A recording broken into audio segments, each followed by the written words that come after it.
Welcome, everybody, to Leadership Matters. My name is Les Stein, and I am the proud member of the Master of Science in Organizational Leadership faculty. I'm joined today by the program's other full-time faculty, Dr. Teresa Good, Dr. Nancy Polishin, and Dr. Sriram Rajagopalan. Sriram will also be handling the technology for today's webinar. And please note, the webinar will be recorded and available to you. And if you have any questions for our speaker, please use the chat box. We will address all questions after the presentation. This is our third and final webinar for this academic year, and it also concludes our third year of presenting Leadership Matters at the university.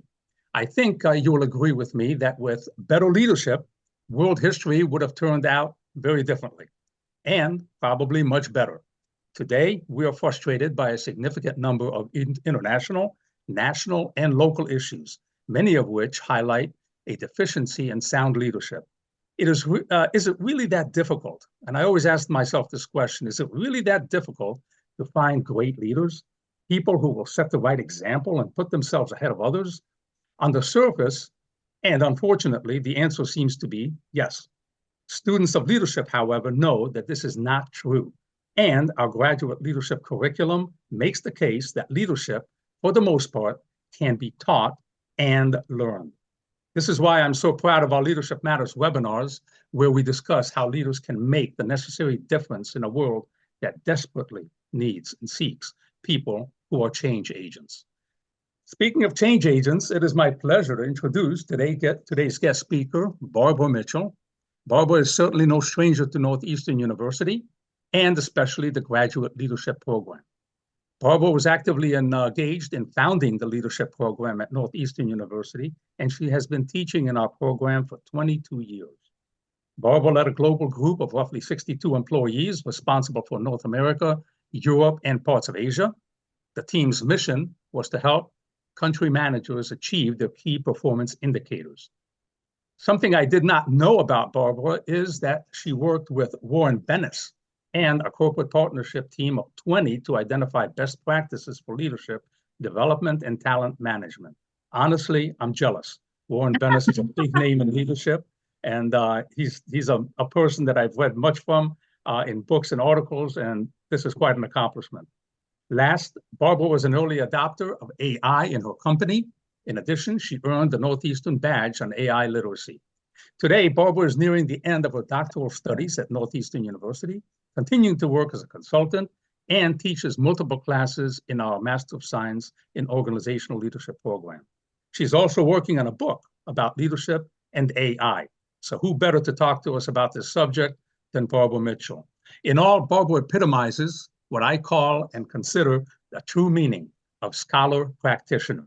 It is my pleasure to introduce a friend and colleague, today's speaker, Professor Barbara Mitchell. Barbara, it's all yours. Thank you so much, Les. That's so kind. And also, I would say, just commenting a little bit on Warren, who was just the most wonderful, kind, considerate man. We think of him in terms of our work around leadership, but his wife was actually involved in the working with symphonies. And so he had such a wonderful background that it was wonderful to have a chance to visit and meet with him. So welcome, everyone. This is going to be a really fun hour because we're going to be talking about AI with our leadership hat on. And particularly, I'm hoping that you walk away from this presentation with some ideas of how you can help your teams get ready as the AI skills and tools are coming and becoming available. So I know we're limited on time, so let's jump right in. So this is a little bit about me, and Les gave me such a kind introduction. I won't spend any time on that. But in terms of our agenda, what I want to do is cover a couple things. First, where are we seeing the impact of generative AI and LLMs, which is learning language models, which is part of what ChatGPT is. Understanding a little bit about what we're thinking about the future of work will be, some of the common challenges and pitfalls of integrating AI into our practices. And then what I'm most excited to share with you is information around our new model. We have a new model that's research-based called AIM, which is an AI integration maturity model. And that is designed to help organizations assess, based on key best practices, where they currently are and how they can move forward. What are some of the next steps? And then tied to that, then the leadership competencies that we will be required to use as we integrate our teams. So when you look at who is using AI right now and the priority around it, I thought these statistics were really interesting. 70–82% of executives consider AI to be critical to their business's success. They view it as a medium to high priority, and 62% of executives think they aren't going fast enough with AI integration. Almost 80% of folks have had at least some exposure to generative AI, either at work or otherwise. And about 22% said they regularly use it at their jobs, although most of us believe it's a little bit higher than that.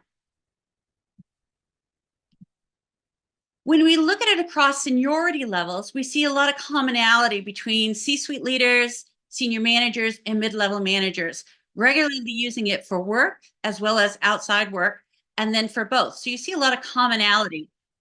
Of course, you see mid-level managers using it a little bit more for both. And that's not surprising because they were usually the first ones on the line, and they're seeing the integration of some of these tools with their teams.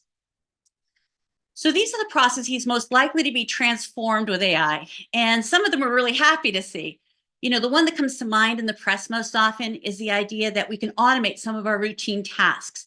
In fact, McKinsey thinks that about 45% of our work will be automating routine tasks.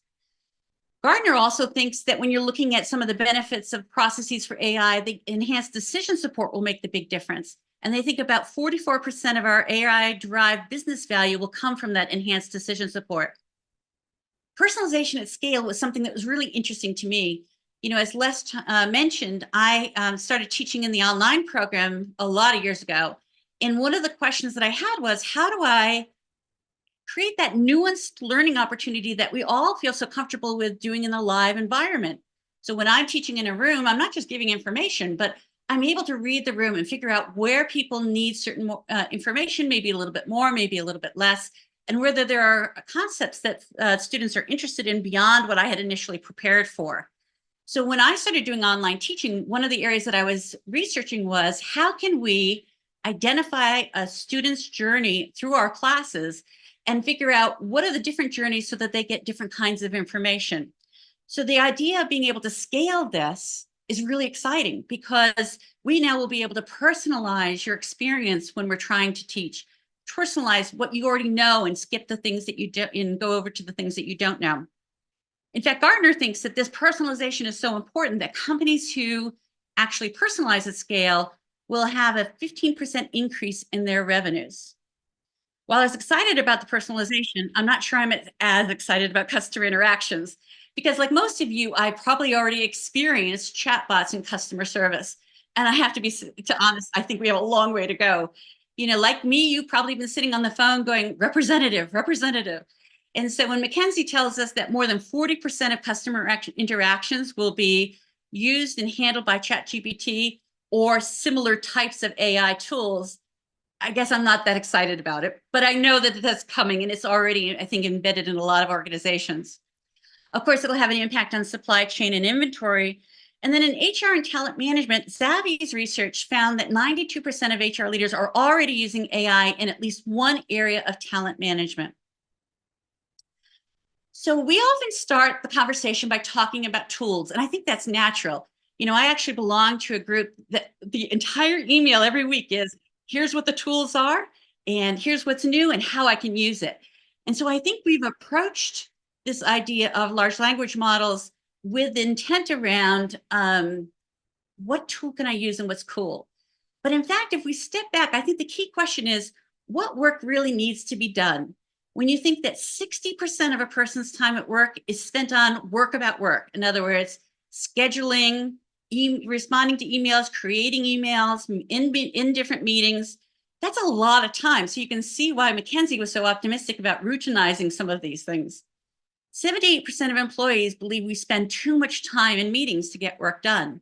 So one of the things that we have to step back as we're looking at the future and identify is, what are the added value steps that folks are doing? If we can take away some of this non-value added work, what should we be working on? What should we be focusing in on? And when we start to think about the 4 different areas that we want to analyze, when we're starting to figure out what should that future work be, there are roughly 4 buckets that I think about: designing the work, conducting the work, how we access workers, and measuring work and workers. So around designing the work, it's really how do we optimize the hours that we're doing, what kind of work we're doing, how do we make sure that the type of work is adding value, is productive and efficient. Conducting work is really about how do we build those relationships, because so much of our work is done through relationships. One of the things that I've learned through the research is the initial work we had done around making sure that we think about what boundaries are and how do we create boundaryless organization is going to play a big impact in terms of the generative AI models, because of course it's going to supercharge it. If we are not already connected across our organizations, and now we supercharge it with AI tools, it's going to become even worse. So one of the best practices that we've learned is that you need to make sure that whenever you're creating these kinds of teams to figure out what work you should be doing and what tools you should be doing, it has to be interdisciplinary. We need to make sure that we're connecting across the organization. And then accessing workers, of course, we're already pretty familiar with the fact that a lot of companies are using AI for their hiring. What was interesting to me, and I thought a good example of this, was LinkedIn has now added something called Talent Insights. And what that does is it looks at the person's entire profile on LinkedIn and categorizes it into skills. So it hasn't rolled out to everyone, but for most folks, when you look at LinkedIn right now, you'll see under each profile the kind of skills that they think are reflective of the work that you have done. And that makes it much easier than when recruiters or others who are looking for workers can scan on specific skills. They'd already built this in a little bit when they had you recommending people around skills, but we're really seeing this now be turbocharged and being able to figure out who are the right people that we need for the work. And then, of course, one of the benefits and disadvantages of AI is the idea that we can have real-time performance analytics on a lot of our work. And so what's nice about it is, as a worker, I can get that continuous feedback. I can find out what I need to improve on and how I can continue to grow, what resources are available.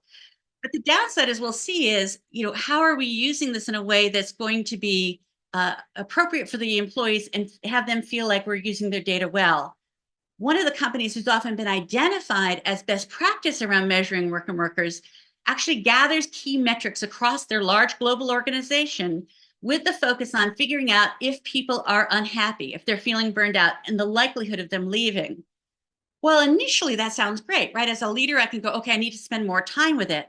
But can you imagine having that conversation with that employee and what kind of trust or lack of trust that demonstrates within the organization? So when we're thinking about how we're going to plan our future work, we need to be looking at these 4 buckets and then be aware of the transparency and some of the other risks that come with some of our decisions around AI. One of my favorite research tools was from Shirham and Burning Glass Institute. And what they did is they identified 15 critical skills for the future of work. And I've recategorized them into 2 areas. So foundational skills that will be true for all of us, and then more technical skills. And I'll share that with you in a minute. And then they had rated it from most important to least important. So you'll see on my slide here, most important being red, moderately important being beige, and then the sage being least important. Now let's look at the skills. Emotional intelligence, being able to engage with folks, that nuanced approach that we need to being able to read people and understand what their needs are and where they're trying to take their careers. Continuous learning, so that we're constantly evolving our skills. One of the big challenges with this is they're constantly shifting and changing. So I was an early adopter of AI, and I started learning about prompt engineering, and I was going to talk to you about prompt engineering. And then last week, of course, For Omni was introduced from ChatGPT, and it's significantly changed the way I now do prompts and engineering, much more conversational. And we anticipate that that'll happen a lot over the next several years. So we'll have to be adaptable to learning new things and then relearning it. And so learning agility is going to be really important.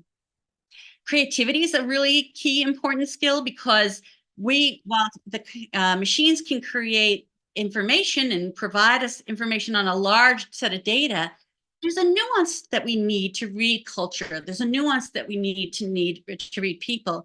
And so all those nuances are going to mean that creativity is even more important.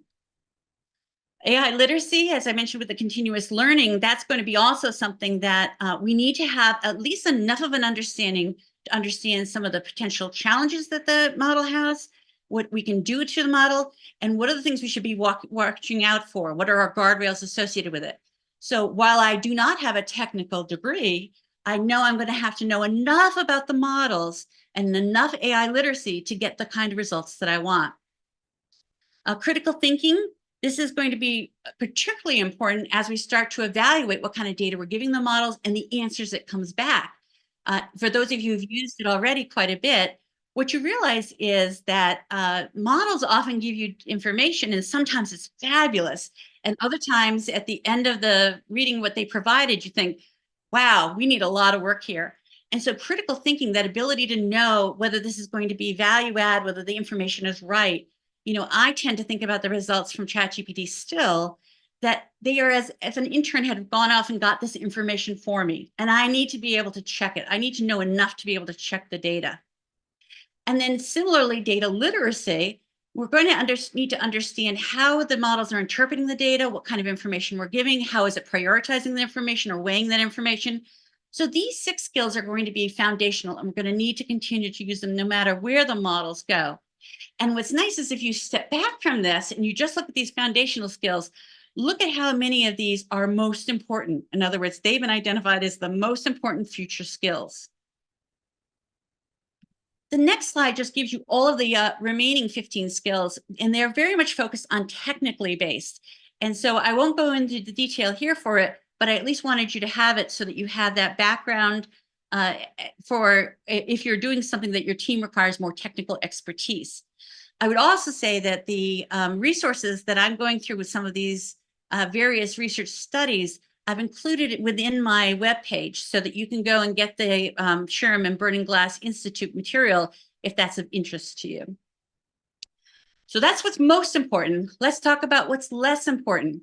And I watched people react to this kind of live, and it was interesting to see the reactions people had, particularly when you hit something like writing or research or coding. And the way I think about this is when you look at all of these less important skills, what we're really saying here is that they can produce, the large language models can produce more routine information. So yes, they can write emails for me. They write LinkedIn posts for me, the basic routine textual information. Similarly with graphic design, I can suddenly have suggestions. I don't necessarily have to go for more limited presentations. I don't have to go to a graphic designer. For the research, it can generate preliminary stage data and capture data gathering and basic analytics, but I'm going to still need to be very involved as a researcher. And that's true of everything else as well. So while we think of these as less important skills, the reality is they are less important in terms of the routine components, and we'll need to bring more of an expertise to them in the future.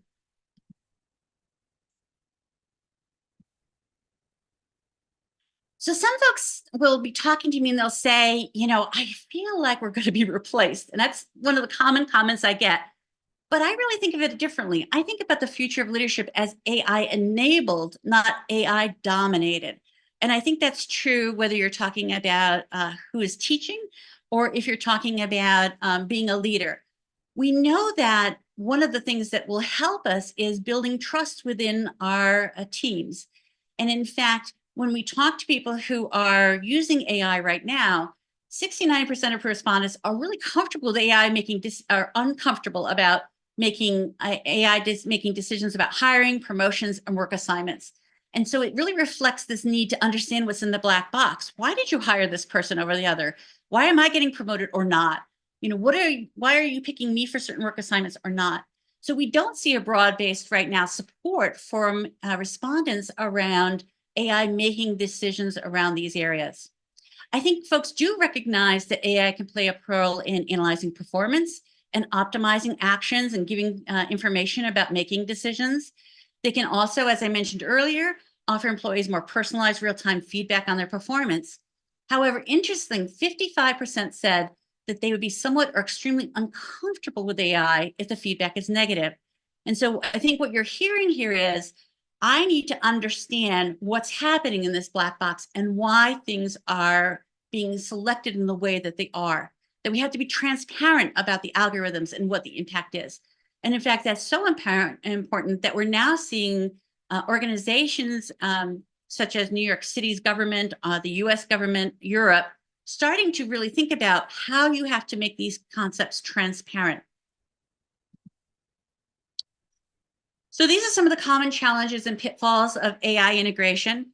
I guess if I were to bubble all of this down, the areas that I would be thinking about is, what kind of data are you providing? So our old meme that we used to talk about, garbage in, garbage out, is true, of course, for generative AI as well. We have to make sure that there's strong data quality, and that's going to really help us get better results. However, we still have to understand how the data is being integrated. Ethical bias and concerns are one of the key areas that we are looking at, particularly as I think in the press, we've heard a lot about how AI systems are perpetuating or introducing biases. So many organizations are now requiring that they do some kind of a bias audit so that we know on a regular basis what are the biases that are being introduced, and we can mitigate that. In fact, in New York City, you're required to do an annual bias audit to be able to understand and publish the results about what are some potential biases.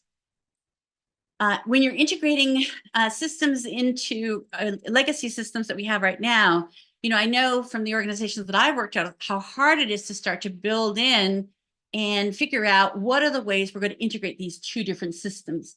And what it then means is that while we're going to have to think about not only how our operational disruptions potentially going to occur, but we also have to think about what is the stable budget that we have, because we can't start to integrate these systems and then bail halfway through. So one of our best practices is, are you having a stable budget in order to make sure that you're able to integrate fully? Scaling, we encourage most of the consulting clients that I have, we encourage them to do a lot of pilots and get people playing with it and experiment with it so that you begin to understand what it can and can't do. However, that means that we have to be aware of what are the limitations of that pilot before we scale it. And then, of course, as we're starting to think about integrating these into some of our sensitive systems, we have to then think about what kind of privacy we have. What kind of data are you gathering? And again, New York City and the EU are both requiring organizations to be clear about what information was gathered and how it was used and what can they do for reconsideration. And then the last one I'll mention, I'll go back to the second one, which is talent scarcity. So obviously there's a significant shortage of skilled AI professionals, and it can be a steep learning curve for existing employees. So as a leader, I'm thinking about, okay, where does my team need to be? How can I build those skills? Where are people interested in, and how can I support that growth that they want?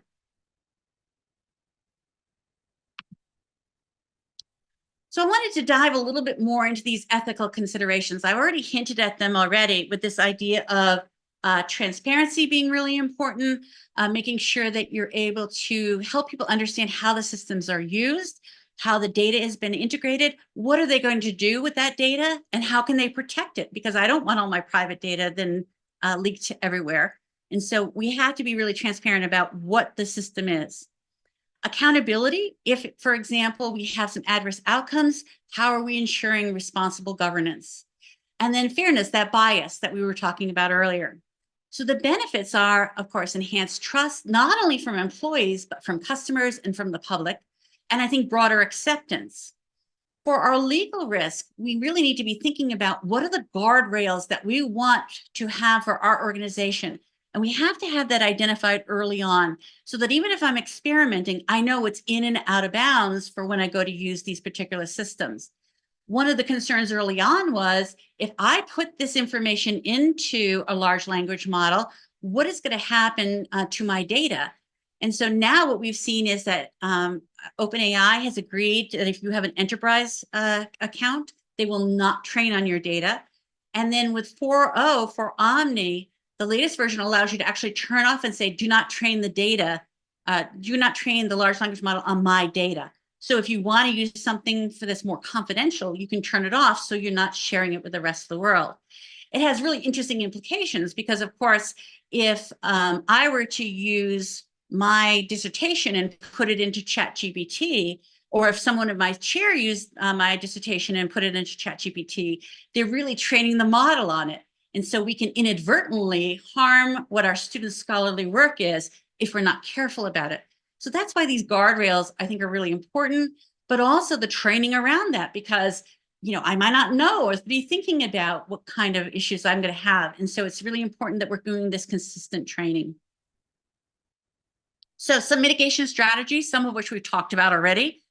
Having a diverse set of data, which enables you to get better information and to figure out what are some of the risks that are coming out with the data that you may have. So you're really thinking about, from each data set, what are some challenges around this data, and how can I make sure that I'm challenging the data within the information I'm giving to the model?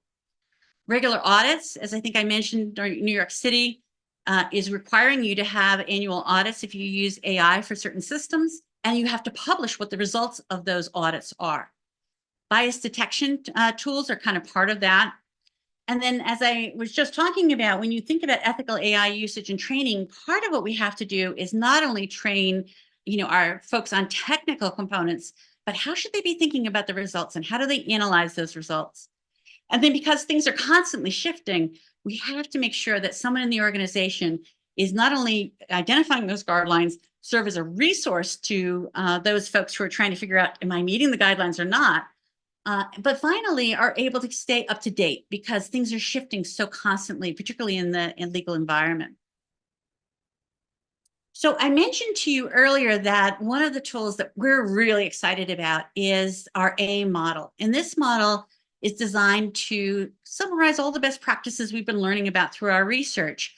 And the intent of it is for you to take the A model and get information about where you score compared to other best practices and where you could improve, what some of the next steps are.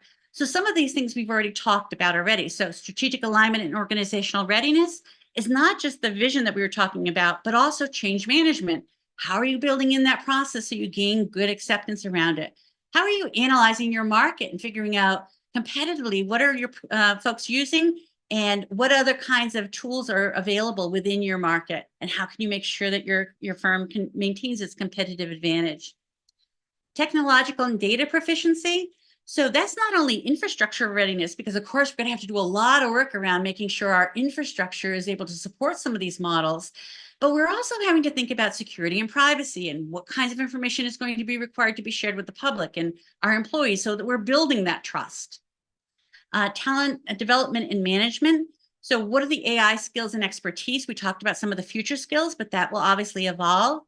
Most importantly, collaboration and team dynamics, because if you end up creating systems that are siloed, you're going to end up having those supercharged. And so how can we make sure that we're not supercharging it, but we're having those interdisciplinary groups that are able to create the learning that we need?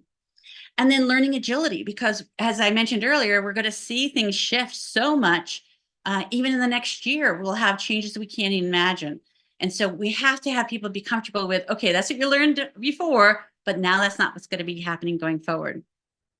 Ethical and legal frameworks. So those are our guardrails, making sure that our organization has agreed on certain guardrails. This is how we're going to be operating. This is what's in and out of bounds.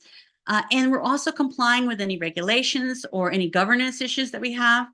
We need to be incorporating bias mitigation so that we're thinking about how we can identify it into our models. And then in some cases, depending on the location, you may have to publish that data within your organization and to the public. Part of the, I think, excitement about these large language models is this idea of innovation and what can we do differently with them? And that's going to play a role with our not only our decision-making structures, but just how are we building that culture of innovation? Financial planning, we have to have some upfront conversations about what our return of investment is going to be, because there's a lot of possibilities, but are these the right tools for our organization? And do we have the right budgets? And is that stable budgets that we're going to see make a difference for either integrating them into our legacy systems or being able to understand, what additional fees we'll need or budget we'll need to be able to roll this out? part of our risk management is going to have to be looking at some performance metrics and long-term value, also the return of investment. You know, as we're starting to invest folks' time in this, is this a good use of their time? You know, one of the things I always share with my strategy class is when we make choices about what we're going to outsource, we're making choices also about how our team is going to learn. And so if we choose to have others come in and practice and give us solutions around these large language models, our team isn't going to build that expertise. But we also have to be conscious of what we're asking for the team. And so I think there's going to be a return on investment conversation. And then finally, this idea of the public engagement and perception, because we want to make sure that whatever we're doing, that we do end up with a positive reaction from our, not only our shareholders and our customers, but society as a whole. And so we have them believing that what we're doing is the right thing. So if that's what we're thinking about, the key steps that we need to be thinking about for our organizational readiness, how does that impact us around leadership? So with our leadership competencies, some of these competencies are a little bit different. Some of these are additive to what we would normally think for leadership. So for example, when we're thinking about strategic vision and alignment, we're not only thinking about, okay, what is it possible for our new organization? And if we have automation, what does that mean for the future of work looks like? But also alignment across the organization. So if you have one part of your organization going full steam and the other not, then we're going to have some real misfits. And so we have to be thinking about what's appropriate across the entire organization. For change management, I think it's particularly reinforcing those adaptability skills. We often hear from folks that they've been doing change management a lot, and so they're burned out. How are we going to get people excited about this change?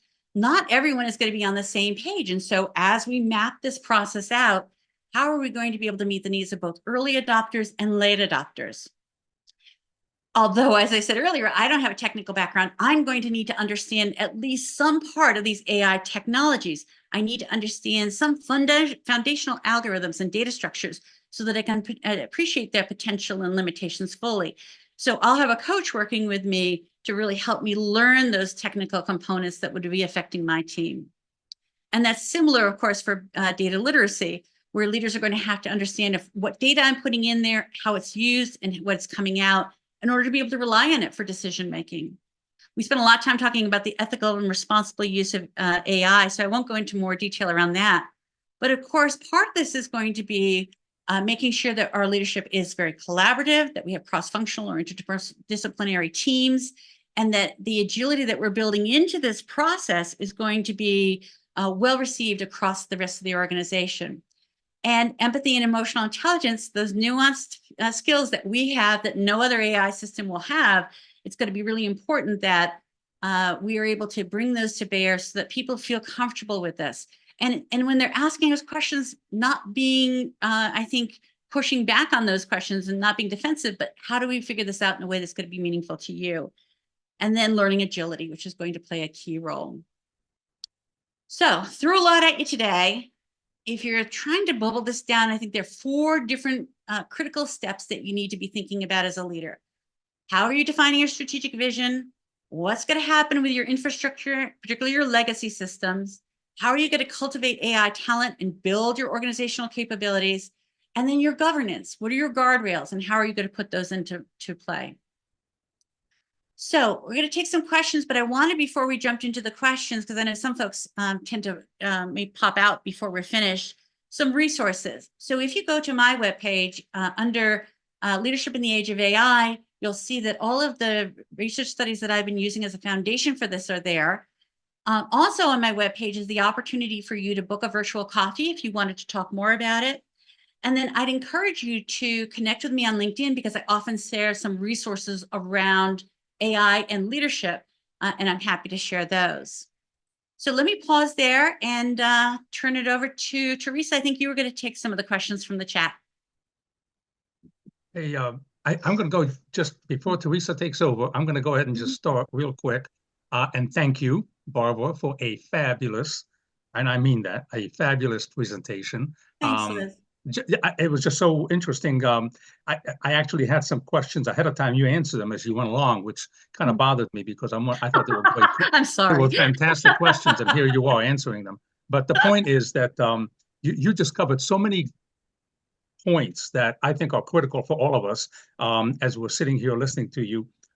Number one, the role of AI, the value of AI, how AI works, and then what I loved is the way you took it into the leadership part of it and explain how leadership impacts and what kind of leadership we need in order to understand it. So let me begin with I don't know, maybe it's a simple question, but I'm going to start off and then I'm going to turn it over to Teresa and Nancy to ask some specific other specific questions. But based on what you said at the beginning of your presentation, it seems to me that the future, that people's future, you know, the employees and the workforce's future when it comes to AI.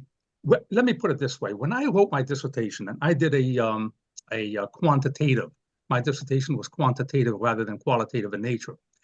Basically, what I did was I collected numbers, information, but I then ultimately created the data.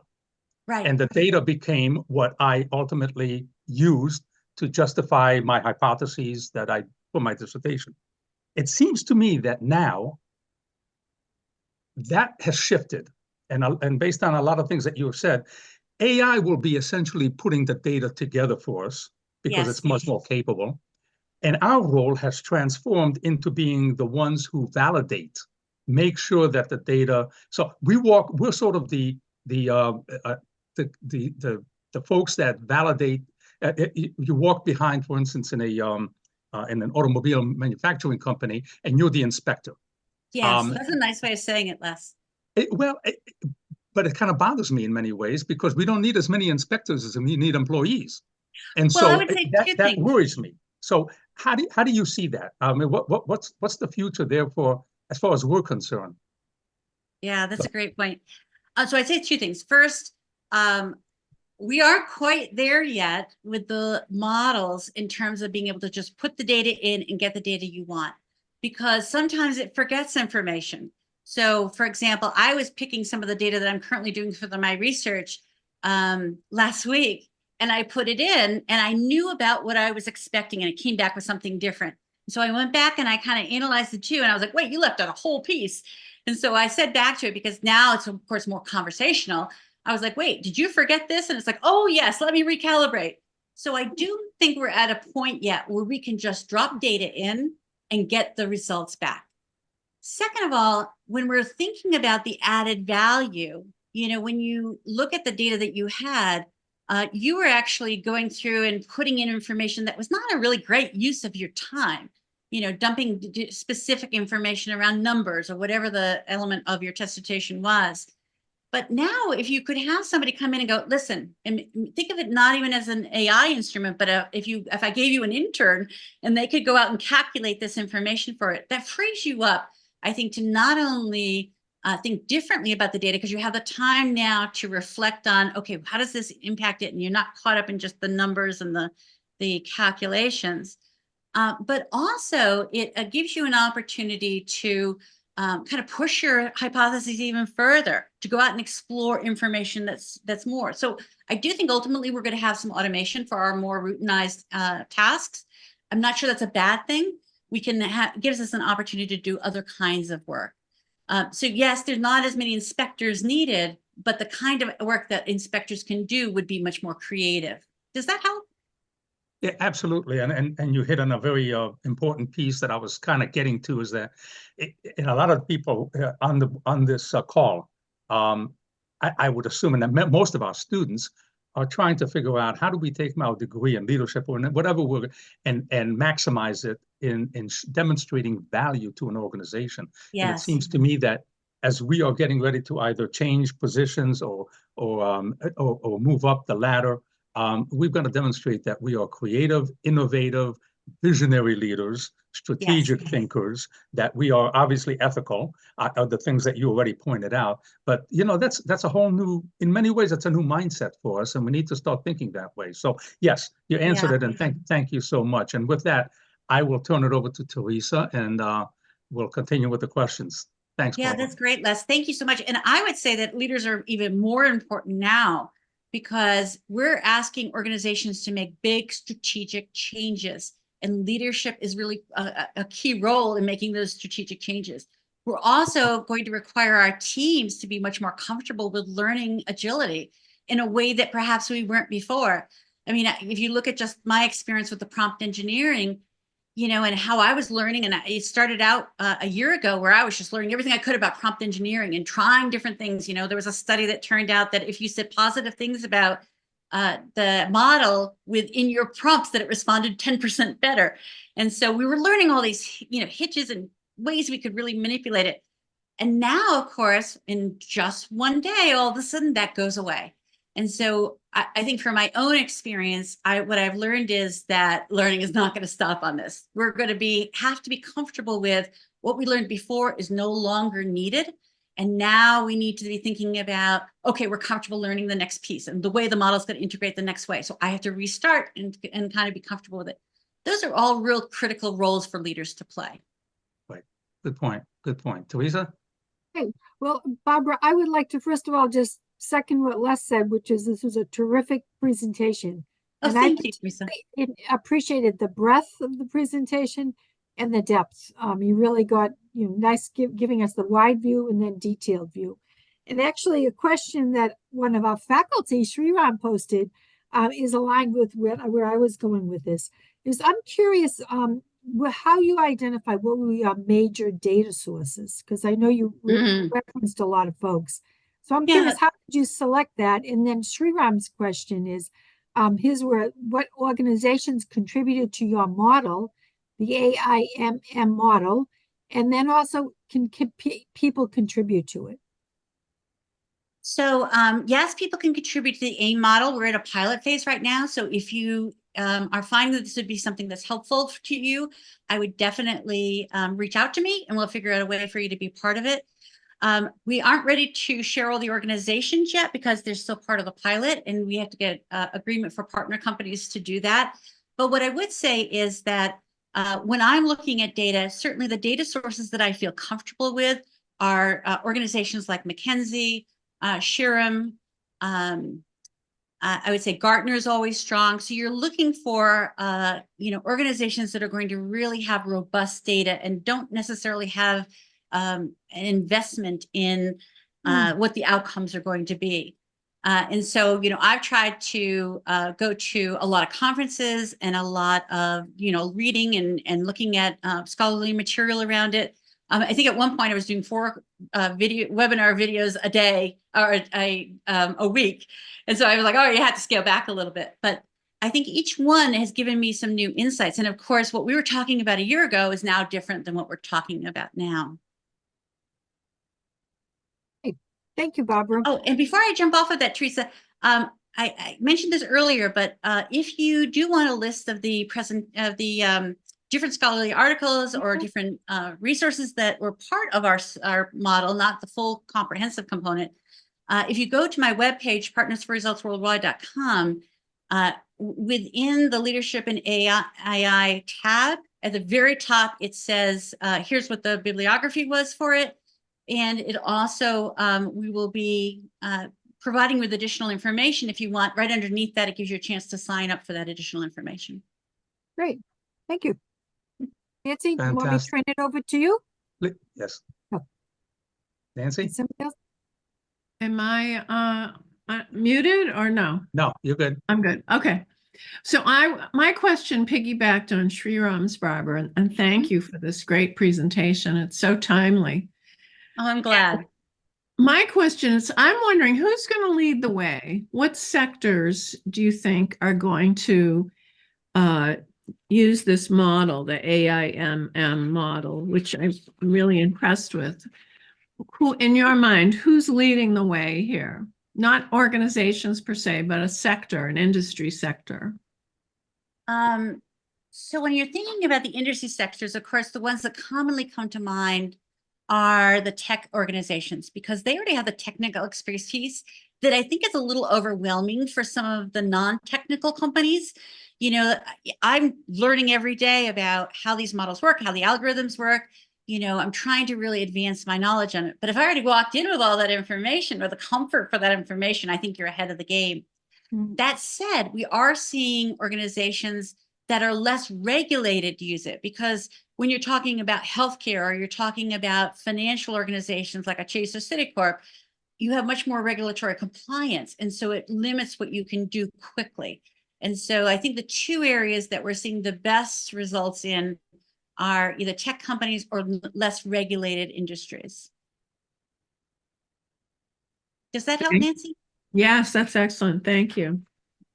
Oh, and I didn't answer your question about the AIM model. So how do I see people using it? It actually evolved because I had a client who kept saying to me, given what everything you have learned and what the best practices are, how do I assess my team? Like, what should I be thinking about?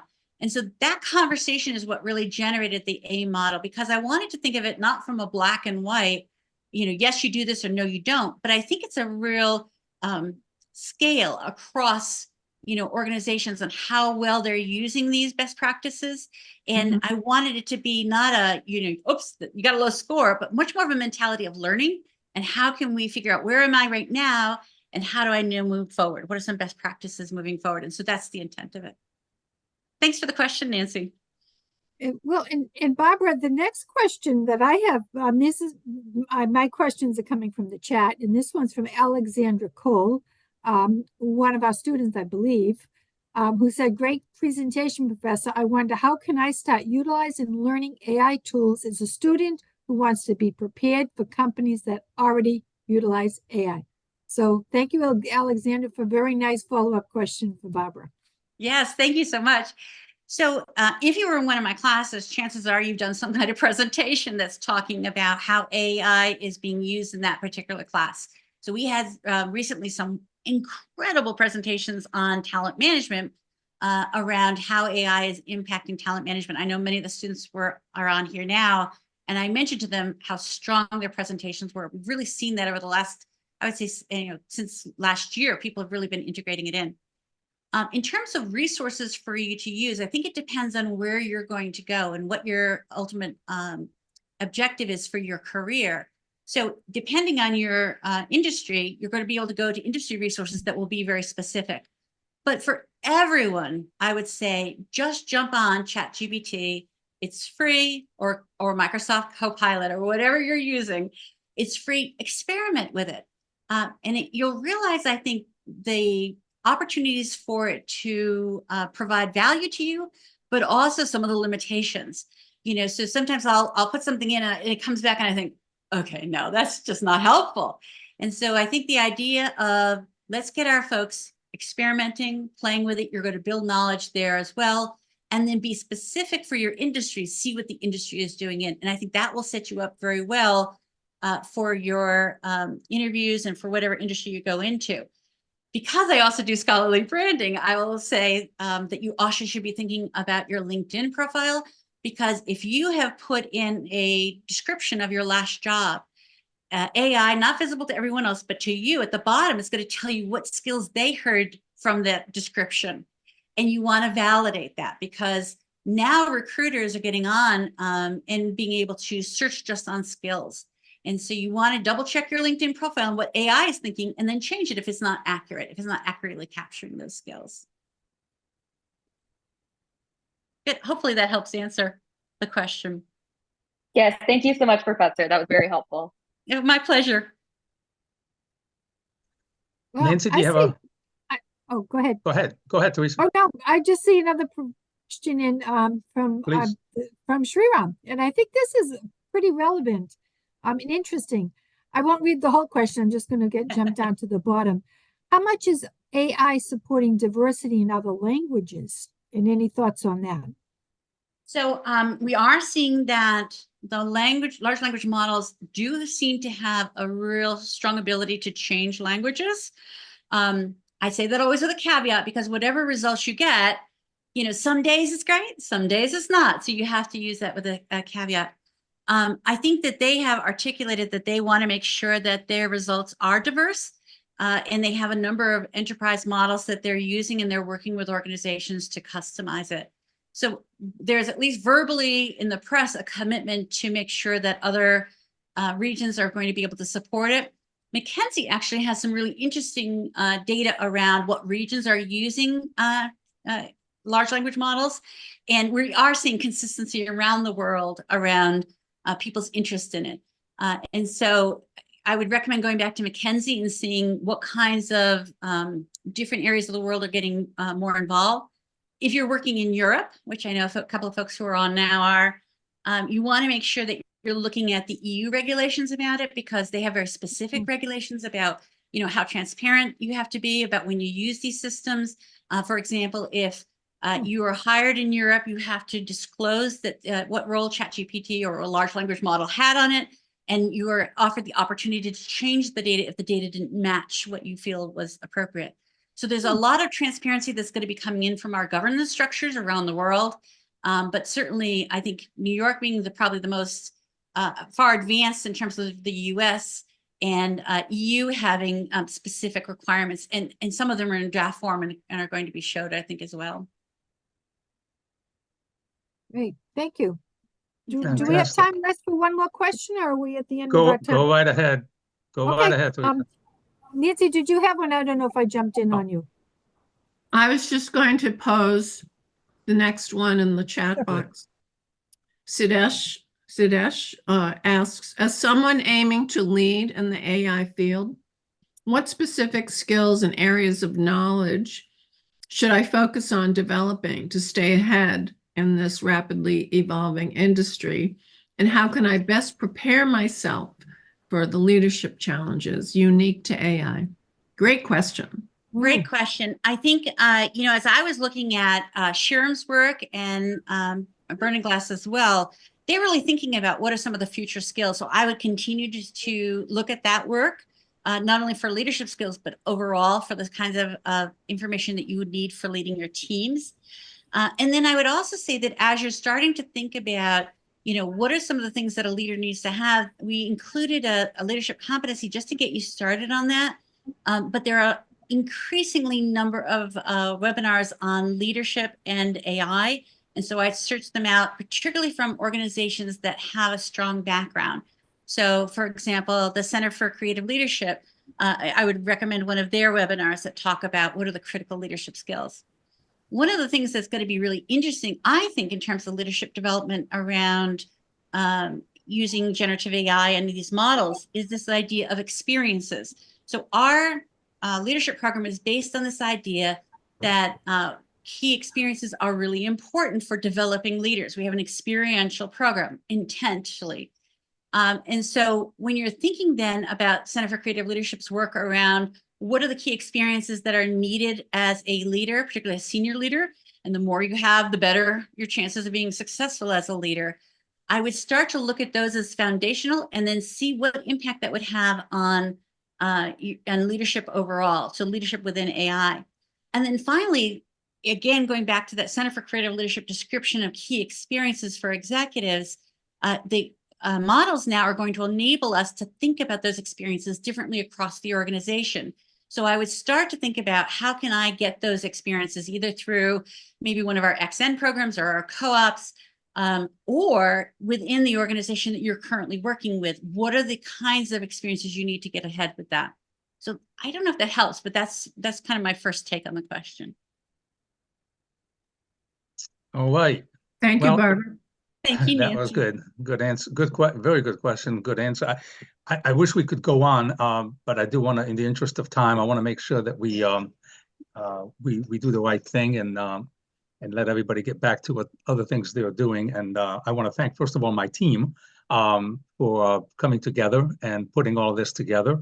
Again, Dr. Paulison, Dr. Good, and Dr. Roger Capolan for working with me to get this off the ground, the Leadership Matters. We all agreed last year that we wanted to continue this, and it certainly provides what we think is a very valuable tool for so many people. And the questions you all asked highlight that. The interest you have in the subject and something that's really resonating with all of us in light of it's moving at a pace that's unbelievable.